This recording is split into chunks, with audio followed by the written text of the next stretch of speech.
Girl, France is doing it different when it comes to these runways. Hi, hello everyone, welcome into my channel. My name is Jer, and for those who come after.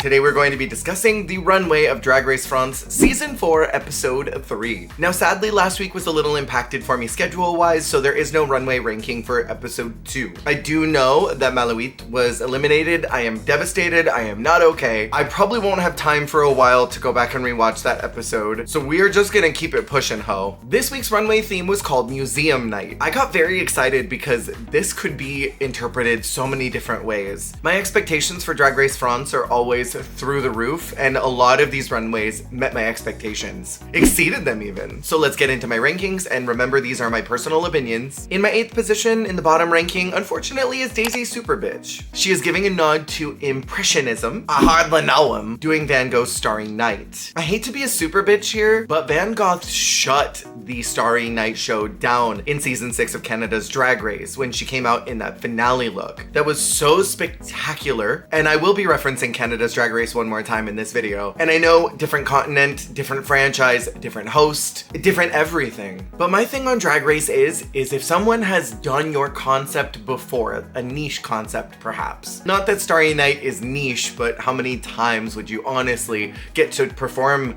in that look on Drag Race? Probably not many. In my opinion, you need to elevate that look even higher than the last time the audience saw it, even if the audience is different. I personally don't believe that a hand-painted flesh tone separates collection with moon titties is enough to elevate this piece to a place we haven't seen before. Even taking Van Gogh out of the equation, I'm still not enchanted fiercely by this look. I understand the inspiration. I totally get it. For me, it's missing a drag element. It's a bit too literal, and for me it looks like a Halloween costume that you don't want to spend too much money on. Like, you have a party that you have to go dressed in a costume and you think, how do I get away with this? Well, I guess I have some acrylic paints, and I do have that inappropriate flesh tone set of leggings, and I do have that long sleeve mini dress that went out of style in 2006. I guess I could paint both of those, pair them together, and we got a Halloween costume. So I guess let's just get pushing. This look just isn't gonna cut it, sadly. It's not bad per se, but it's not exciting, and I think that's maybe worse. It's clocked in. In my 7th position is Lana Cotta. Lana wanted to embody this painting of Louis XIV.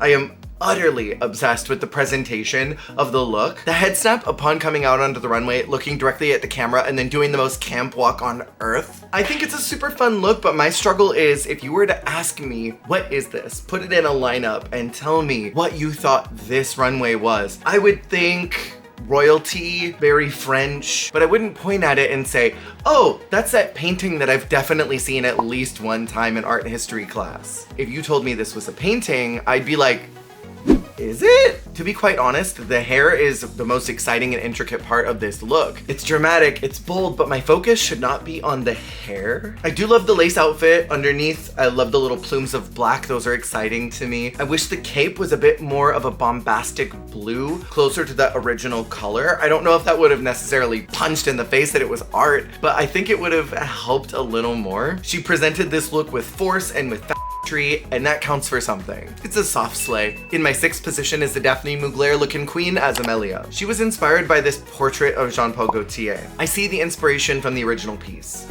The detail of the paint in the hair is nice. Translating a men's long sleeve into a mermaid dress does make sense to me. I like that the stripes are a little bit thicker going down. The ribbons are a nice way to feminize the look, add some whimsy, add some drag. And while I understand the daisies and their existence on the garment, the placement looks a little bit haphazardous as it goes down. Haphazardous? I think it needed one of those cages on the shoulders, on the hips, that you could build volume on top of and just cover those in flowers. Or it could have maybe used one of those Violet Chachki face cages that she did in the Hello Kitty ball, and then daisies all over that. That would have been fierce. It's a soft slay. In my 5th position is Margaret. She was inspired by Monet's water lilies. Carmen Carrera once said, compliment, compliment, question. Margaret looks gorgeous. She always does. I like the whimsy of this look. It appears to be hand painted. The execution is so fun regarding the inspo. Why did she add these dingy,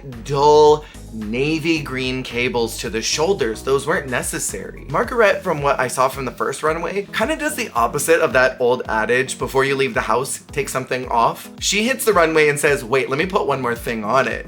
I am super guilty of doing this as well. I put on something and I think this could use a statement necklace or a big earring, or maybe it needs a bow. Add a hat, add more. Perhaps she looked at this and thought the arms are barren, so let me add some drama and flair. But I think this choice could have simply been a pleated quarter sleeve. This could have easily been just paint down the arms. This could have been an organza or a tulle sleeve that went all the way down, connected right here. I think that's what was needed and not these cables, because that is throwing off my eyes so much. Otherwise, it's a solid look. I like the paint in the hair. The mug has some color strokes on it to give it some depth. She did go a little half-assed with the body paint. There's like one speckle right here. But overall, it's a slay for the look, chop for the cables. Sent those off. In my fourth position is Sublime, Camp Performance. She is doing the swing. Absolutely gorge. I love the salmon color on her, the depth of textures that is on this garment. Ugh, everything. I love the paint strokes on the face that add depth to that makeup. It looks like she has actually emerged from a painting. Now, I mentioned Canada's Drag Race earlier, and it's gonna get another shout out. We saw Miss Fiercealicious do this in season 3, and she shut it down. That look still to this day lives in my brain. I think about that all the time when it comes to artistic runways. And what I said earlier about needing to elevate that a bit more, I think Sublime added some details that we didn't see from Fierce's look. So I can get into this as a new piece. I like the overall performance and shape of the look. Initially, I liked that flasher coat that revealed the painting behind it, but the more that I looked at it, the more I wish that it had flashed open, right? And then maybe dropped behind her, trails behind her like that. So then it would have looked a little more like this woman popped out of the painting and is now trailing the canvas behind her. Otherwise, it is a solid look. This is a very good slay. In my third position is Holly White. Now, bitch, I am so stupid. I realized today that I have been following this woman since I started drag in 2015 or 2016, whatever year that was. I have been following her legit forever on Instagram, and I've liked so many of her photos in the past, and I didn't even know that it was her because I only knew her as her Insta handle, Mika Holly White. So I feel silly. This is the first Rue girl that I have known prior to them getting on the show in years. She was inspired by Yayoi Kusama. Plastique did a nod to her as well in All Stars 9, very different colors, different silhouette, visually striking as well. This is sick. I can tell immediately what she's referencing. This is a smart medium because it's really about the color story. It's about the architecture and the construction of your look. And I think she nailed it. The tentacles coming out of the dress are fantastical and whimsical. I'm obsessed with the silhouette, how intricate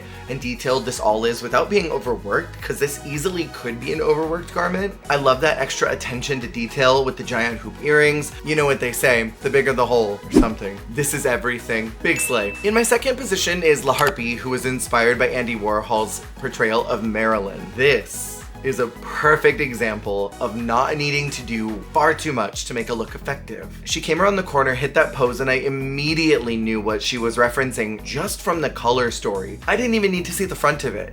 That is effective when it comes to these types of runways. When you're referencing something, we should know immediately what it is without having to look at it and think, yeah, I guess I can see that. She nailed the color scheme flawlessly. That custom print on the gown is sublime. The crisscross neckline perfectly captures who Marilyn is, and so it merges both of these concepts together flawlessly. I have zero notes beyond that. This is utter perfection, even to the styling of those little bangles, the Campbell's soup bag. Those shoes match perfectly to the color of body paint that she did. The shoes! Max slay possible. This is everything. Ugh. And in my first position, this gave me chills, and I'm getting chills looking at it again, is Fluffy Bidul.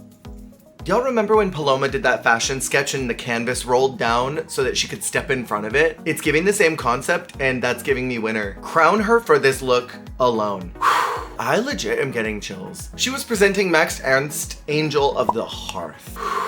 I'm taking it in again. After I got over that initial feeling of being disarmed by this surrealist Guillermo del Toro monster coming out of this canvas, I was gobsmacked.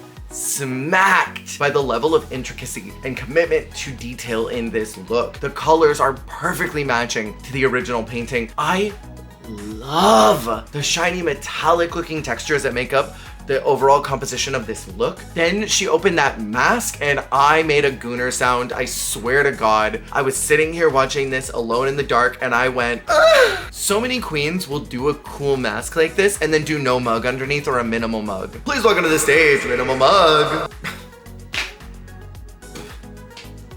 I have no words. She had a mug under.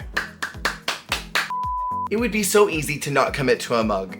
But not only did she do a mug, it was also super surrealist. And then the interior of that mask was red, it was fleshy, but then it's rhinestoned. God, why is she so good at drag? Crown her now. I don't need to see anything more. Beyond slay. This gave me such full body chills. I'm gonna think about this for the rest of the year. This is in the top level of drag. It bears repeating, this is everything. I've seen enough, girl. And with that, that has been my ranking of Drag Race France Season 4, Episode 3's Runway. What were your favorite looks? Let me know your ranking in the comments below. I will definitely be back, and next week, I'm gonna try to stay as consistent with these as possible. Keep an eye out for Canada's Drag Race All-Stars review, as well as the Down Under vs. the World review. Sending much love to Miss Jade So and her family and everyone that was involved in this. Please take care of yourselves, love yourselves, tell your friends and family you love them, and I'll see y'all on the flip. I cannot get over this corduroy. This is so good. What the f? Can we bring corduroy back, please? Freaking love corduroy.